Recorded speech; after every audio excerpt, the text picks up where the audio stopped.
Ladies and gentlemen, Marco Rubio has been forced. I know a lot of people think, well, Jeb Bush, he could be doing a lot of cool things other than running for president. And apparently, he's not the only one.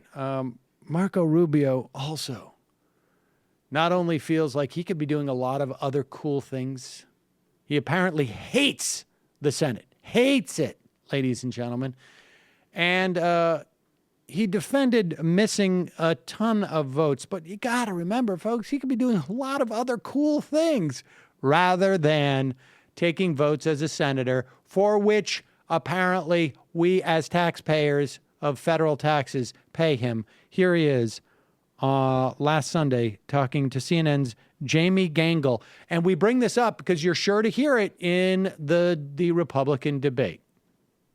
Marco Rubio criticism over and over again that you keep missing votes on the Senate floor. 43% of the votes. I know you say you're campaigning for president, but Bernie Sanders, Rand Paul, they've missed fewer than 10 votes. You're up at 59 or 60. Well, everyone needs to run their own campaign. I can tell you that in the history of presidential politics, people have, when they've been running for politics in the Senate, they've missed votes.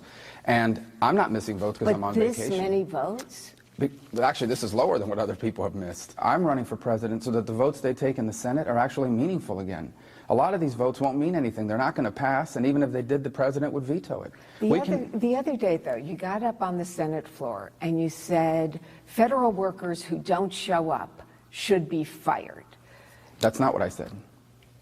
What did you say? I said federal workers that aren't doing their jobs, that are not performing at their jobs, should be able to be fired. They should be held accountable for not performing. So someone might say, you're not showing up, you're not doing your job by voting. Not you true, don't think because you're voting in is the not the only part of the Senate job. I mean, the most important thing a senator does is constituent service. We're still involved in looking out for Florida's issues in the Florida. Votes aren't important. Of course they're important. Intelligence committee hearings aren't important. We do all the intelligence briefings. I was just there this Tuesday. I got fully briefed and caught up on everything that's happening in the world.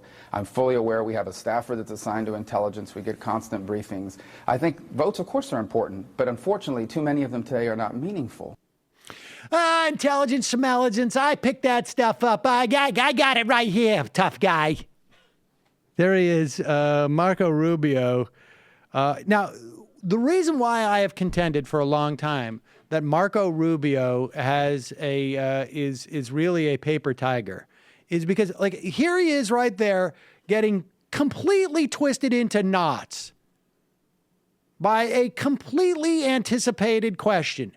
You were just saying the other day that federal workers who don't do their jobs or don't show up and do work, as he says, should get fired. What do you say to that? Voting's not that important. Really? Is that what your political team told you to say? Voting's not that important as Senate. Nobody perceives senators as voting. Are you going to be able to say to the postal workers, like, nah, you know what? I just feel like the delivering of the envelopes, not so important. That's why I don't do that part. I do a bunch of other stuff. I walk around, I meet the community. I want to move up in the post office so your letters actually mean something. That's right. So much of the mail is junk mail anyways. I'm doing you a favor. That check, not as large as I would like it to be for you. Have you ever seen the look on somebody's face when they get a bill? They're unhappy. I'm trying to make you happy. I'm sure, ladies and gentlemen, it would have been fine. There's Marco Rubio, glass jaw.